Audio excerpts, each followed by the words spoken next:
estamos de volta aqui com vocês para conversarmos um pouquinho mais a respeito da nossa temática. No bloco anterior, você se lembra que a gente parou um pouquinho para pensar, certo? Então a gente vai trabalhar o pensamento com a ação, porque nós somos um todo indivisível. E agora então a gente vai falar um pouquinho sobre o gesto. Você já parou para pensar o que é o gesto? Então, o gesto, se você parar para pensar bem, é algo que as pessoas têm como característica delas. Já parou para pensar? Pois é. Pense em alguns gestos.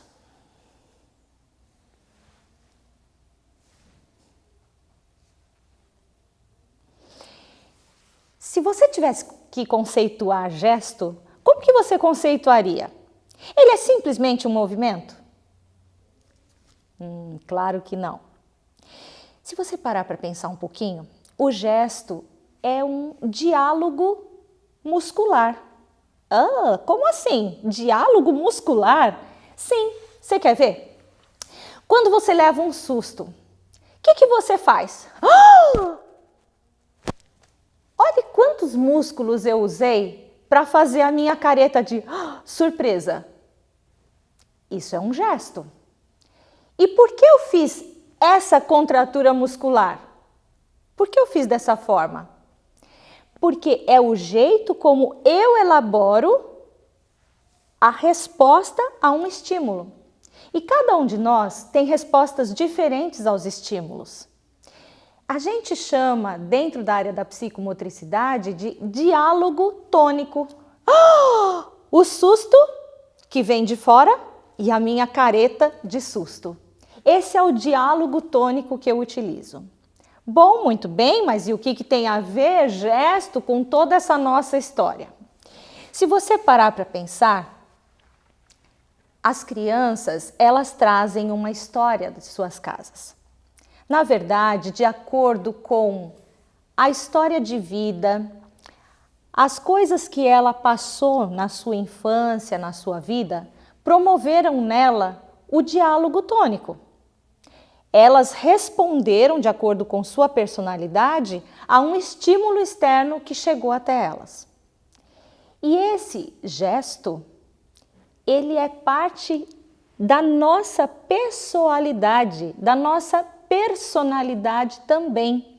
Faz parte da maneira como somos reconhecidos pelas pessoas que estão ao nosso redor.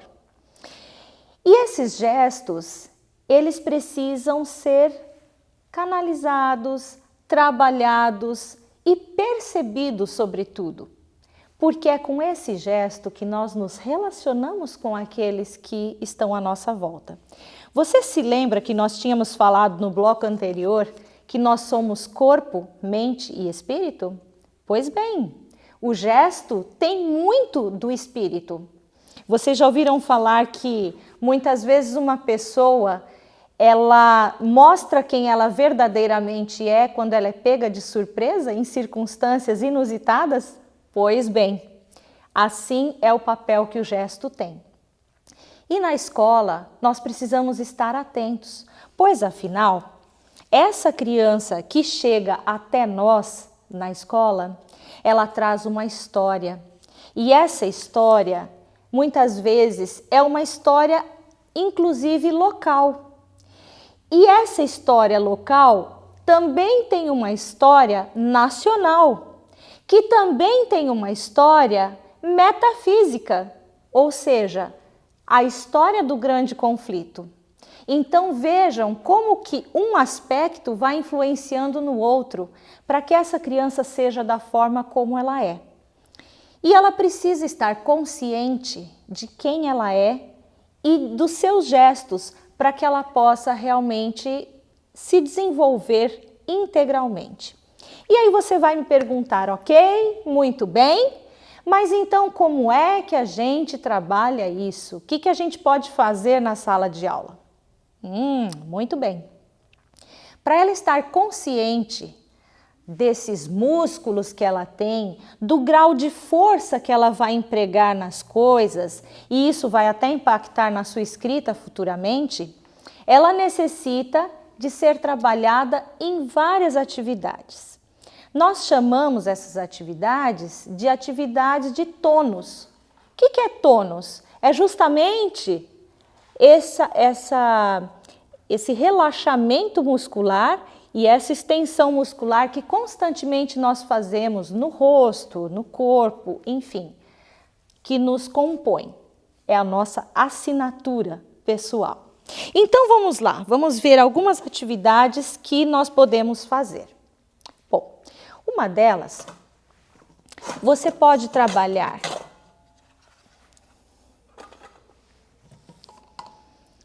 trazendo para a sala um pouco de água quente ou aquecida e água mais fria, resfriada com um pouquinho de gelo, e pode colocar em vasilhas paralelas. Então, você vai pegar a sua aguinha aquecida, aqui é só uma simbologia, tá bom? E você vai derramar sobre uma das vasilhas. E na outra vasilha você vai colocar um pouquinho de gelo para resfriar a água.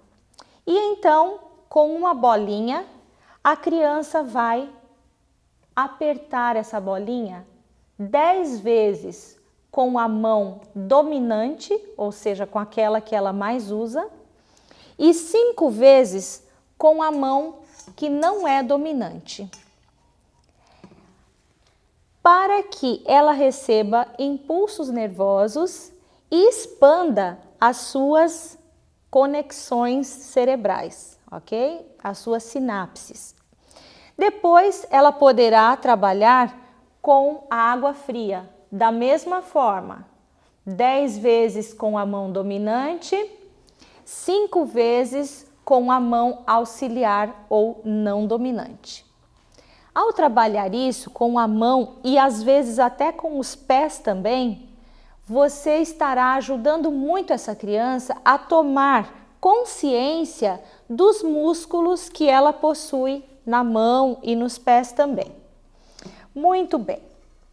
Outra atividade ainda que pode favorecer essa consciência tônica da criança é você trabalhar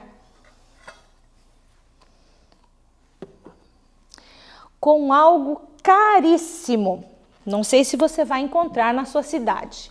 Um prendedor de roupa, um copinho plástico e alguns grãos.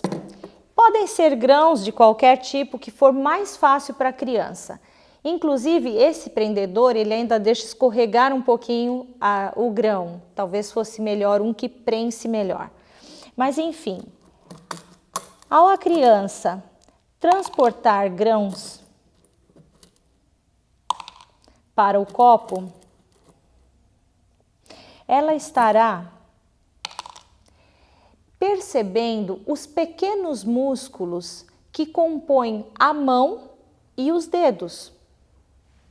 E você pode pedir que ela mude de dedo ao fazer o movimento de preensão.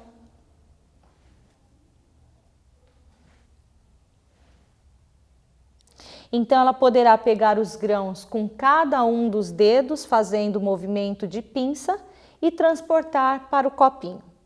Dessa forma, essa criança vai se tornando mais consciente dessa musculatura que ela tanto vai precisar depois durante a sua escrita.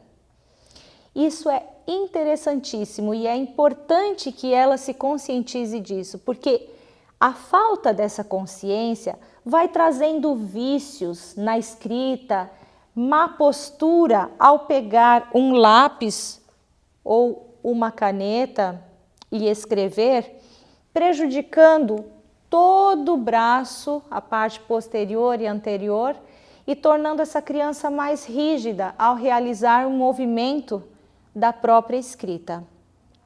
E todos esses movimentos, ao ela se perceber, ela também vai dando conta da sua própria gestualidade. Outra atividade que nós podemos solicitar que a criança faça é essa atividade que eu tenho aqui. Eu tenho 2 folhas de sulfite e no meio eu tenho uma folha de carbono. E essa folha, essas folhas juntas, elas compõem um trio interessantíssimo para você ver se a sua criança escreve acalcando demais o lápis ou deixando muito leve o movimento da escrita. E ela vai desenhar aqui o desenho da figura humana. Você vai pedir que ela desenhe uma pessoa, não vai dizer se é homem, se é mulher, vai pedir apenas que ela desenhe uma pessoa. E assim ela vai mostrar como está o traçado dela, como que ela está conseguindo fazer o movimento de preensão. Tudo isso dando qualidade para depois um trabalho rítmico da escrita, que é tão necessário, e também se percebendo no movimento da escrita, para que ela mesma possa avaliar se precisa imprimir menos ou mais força no papel. Ainda como última atividade, você pode pedir que a criança coloque sobre uma esponja, vou pegar uma esponja ali, que ela faça movimentos de perfuração. Às vezes com uma agulha ou um alfinete mais fininho, outras vezes com uma agulha de tapeçaria, e você pode variar a espessura do papel, desde um papel de seda até uma folha de caixa de papelão mesmo, para que ela faça um esforço no movimento de punção, ou que ela tenha que segurar de forma mais leve essa agulha quando ela vai utilizar uma folha bem fininha. Bom, com essas atividades, você estará favorecendo essa criança a trabalhar com o seu tônus, com a sua gestualidade. E ainda, para trabalhar a questão do relaxamento, você pode brincar com ela de assoprar uma vela.